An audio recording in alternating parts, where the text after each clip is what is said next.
जो पिछले क्लास में मैंने आपको बताया था एवरेज एटॉमिक मास क्या होता है, मॉलिक्यूलर मास क्या होता है ये भी मैं आपको बता दिया हूँ। मॉलिक्यूल का जो मास होता है वो मॉलिक्यूलर मास होता है, लेकिन एक छोटा सा यूनिट बनाया गया है जिसको एटॉमिक मास यूनिट बोलते हैं। तो जैसे मान लीजिए अगर मैं बोलता हूँ कि ऑक्सीजन का एटॉमिक मास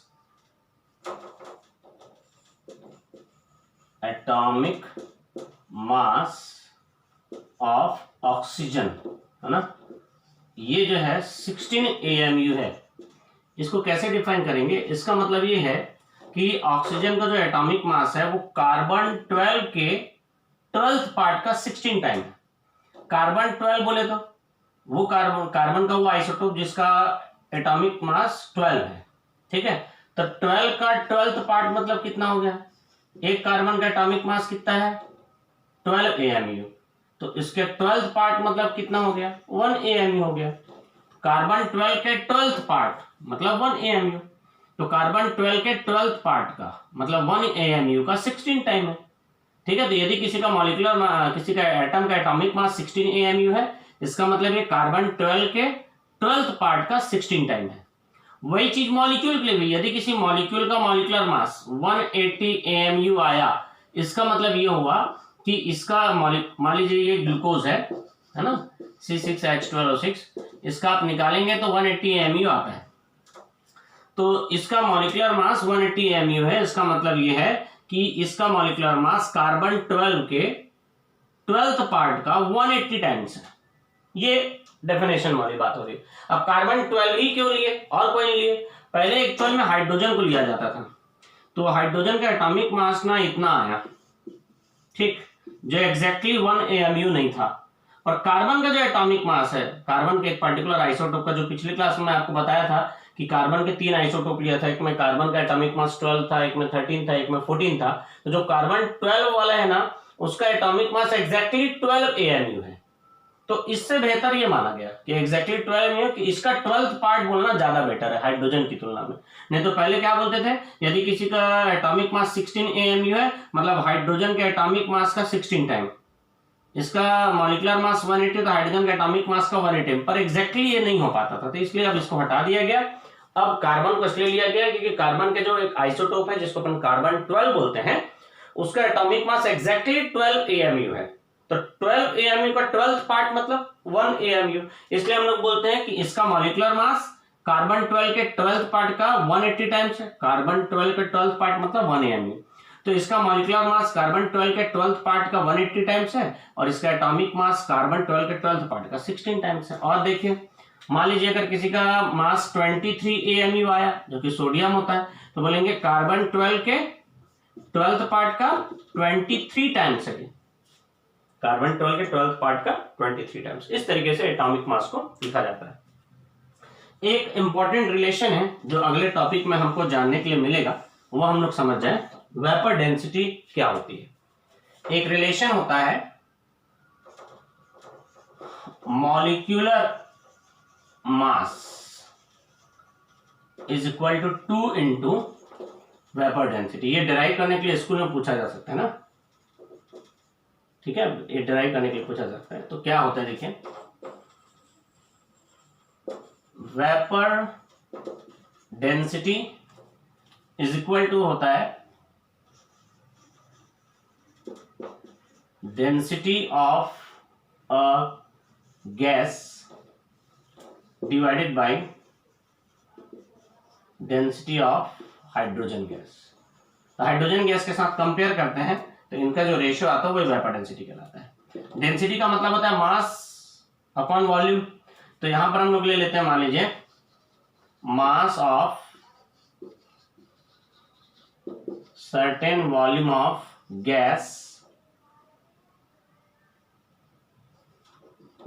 थोड़ा बड़ा लिखता हूं,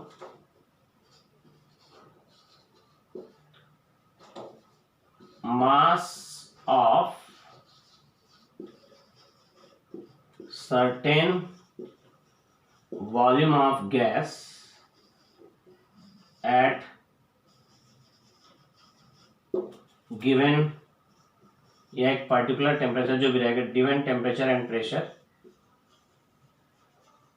ठीक है, और सर्टेन वॉल्यूम का मास मतलब डेंसिटी तो हो गया ना, फिर यहां पर आ जाएगा मास ऑफ, मतलब इसी का दूसरा अल्टरनेटिव में लिख रहे हैं, डेंसिटी की जगह क्या लिख रहे हैं, मास ऑफ सर्टेन वॉल्यूम, मतलब वो डेंसिटी हो गया, mass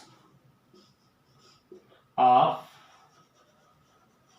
same volume of hydrogen gas at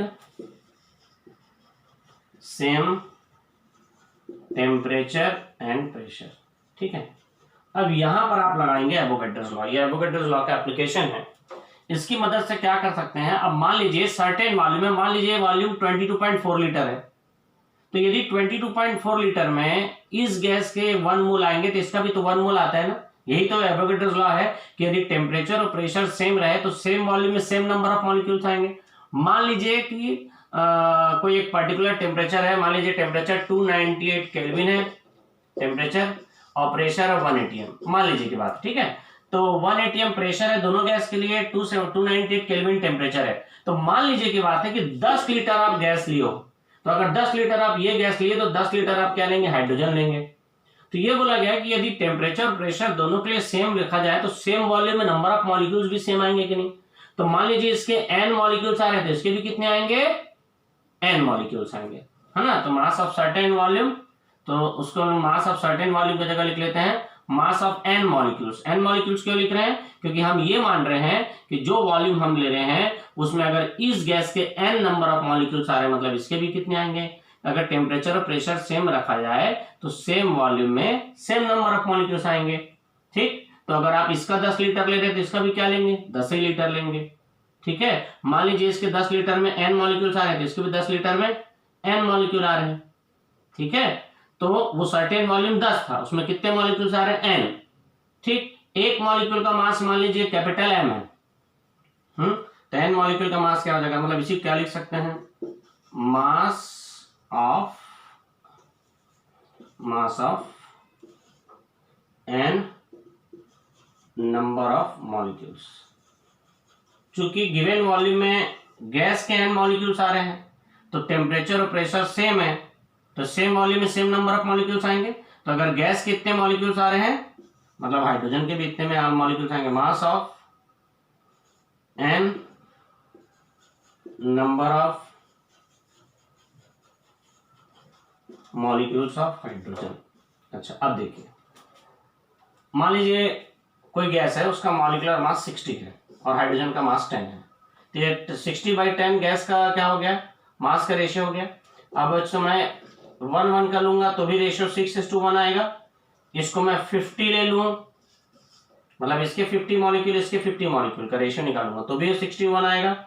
मैं कहना ये चाह रहा हूं, ये गैस का मॉलिक्यूलर मास 60 है और हाइड्रोजन का मॉलिक्यूलर मास 10 है, तो एक मॉलिक्यूल का रेशियो लूंगा तो भी क्या आएगा, 6:1। और अगर मैं इसके 55 मॉलिक्यूल इस गैस का ले लूं और हाइड्रोजन का भी 55 मॉलिक्यूल का ले लूं तो ये तो वैसे भी कैंसिल हो जाएगा, तो भी क्या आएगा, 6:1। मतलब दोनों का कितना भी मॉलिक्यूल ले लूं ये दोनों नंबर तो कैंसिल हो जाएगा। तो ओवरऑल रेशियो आप किसका निकाल रहे हो, गैस के एक मॉलिक्यूल और हाइड्रोजन के एक मॉलिक्यूल। मतलब ये जो चीज लिखे हो उसको आप क्या लिख सकते हो, mass of 1 molecule upon mass of 1 molecule of gas और यहां mass of 1 molecule of hydrogen. अब 1 मॉलिक्यूल का मास हो गया, मान लीजिए गैस का 1 मॉलिक्यूल का मास 60 और इस गैस का 1 मॉलिक्यूल का मास 2 है। ठीक है, तो n मॉलिक्यूल्स का क्या रेशियो हो जाएगा, तो भाई इसके n लेंगे तो इसको भी तो n लेंगे तो वो तो कैंसिल हो जाएगा, तो रेशियो तो वही आएगा ना। तो मैं ये कहना चाह रहा हूं कि n मॉलिक्यूल्स का मास ना लेके गैस का और हाइड्रोजन का n मॉलिक्यूल का मास ना लेके एक एक मॉलिक्यूल का मास ले लेते हैं। और एक्चुअल में एक मॉलिक्यूल का मास क्या हो जाता है, मॉलिक्यूलर मास नहीं हो जाएगा, मॉलिक्यूलर मास ऑफ गैस हो गया और हाइड्रोजन का ये हो जाएगा मॉलिक्यूलर मास ऑफ हाइड्रोजन। ठीक है, तो ये हो जाएगा मॉलिक्यूलर मास ऑफ गैस, क्योंकि एक मॉलिक्यूल का मास है तो मॉलिक्यूलर मास ऑफ गैस और मॉलिक्यूलर मास ऑफ हाइड्रोजन। ठीक, किसके बराबर हो गए, वेपर डेंसिटी के बराबर। तो वेपर डेंसिटी को ऐसे लिख दिया मैं, मॉलिक्यूलर मास ऑफ गैस को मैं ले लिया कैपिटल M और हाइड्रोजन का मॉलिक्यूलर मास क्या होता है 2, तो क्या आ जाएगा vapour density into 2 molecular mass, यही अपने को डिराइव करना था। ठीक है, ये बहुत इंपॉर्टेंट है, स्कूल में पूछा जाता है और ये जानकारी अपने को होना चाहिए। तो वेपर डेंसिटी क्या मतलब है, गैस का डेंसिटी अपॉन हाइड्रोजन गैस का डेंसिटी, डेंसिटी मतलब mass of particular volume, mass upon volume. ठीक है, तो हम लोग एक पर्टिकुलर वॉल्यूम लिए, उस वॉल्यूम एक पर्टिकुलर टेम्परेचर और प्रेशर की सेम कंडीशन में एक पर्टिकुलर वॉल्यूम का मास लेना है गैस के लिए, सेम टेम्परेचर और प्रेशर की कंडीशन में सेम वॉल्यूम हाइड्रोजन का भी आपको मास लेना है। तो अगर हम लोग टेम्परेचर और प्रेशर सेम रखे हैं तो वॉल्यूम सेम रखेंगे तो नंबर ऑफ मॉलिक्यूल भी सेम आएंगे। तो इस पर्टिकुलर वॉल्यूम में जिस गैस का हम वेपर डेंसिटी निकाल रहे हैं उसके एक पर्टिकुलर वॉल्यूम में यदि गैस के n मॉलिक्यूल्स आ रहे हैं तो हाइड्रोजन के भी n मॉलिक्यूल्स आएंगे। अब मैं n मॉलिक्यूल्स के मास का रेशियो लो दोनों का, ये 1 मॉलिक्यूल का रेशियो लो, मतलब तो एक ही है, आपको सॉल्व करके दिखाया। और 1 मॉलिक्यूल का मास क्या कहलाएगा मॉलिक्यूलर मास, वैसे इसके लिए क्या हो जाएगा मॉलिक्यूलर मास, ये गैस का मॉलिक्यूलर मास और ये हाइड्रोजन का। गैस के मॉलिक्यूलर मास को हम क्या मान लिए कैपिटल M, और हाइड्रोजन का मॉलिक्यूलर मास तो 2 होता है, एक हाइड्रोजन का 1 होता है तो 2 का 2 हो गया, तो into vapour density molecular mass. ठीक है, ये इंपॉर्टेंट रिलेशन है जो आपको पूछा जा सकता है। ठीक है, नेक्स्ट टॉपिक अगले वीडियो में।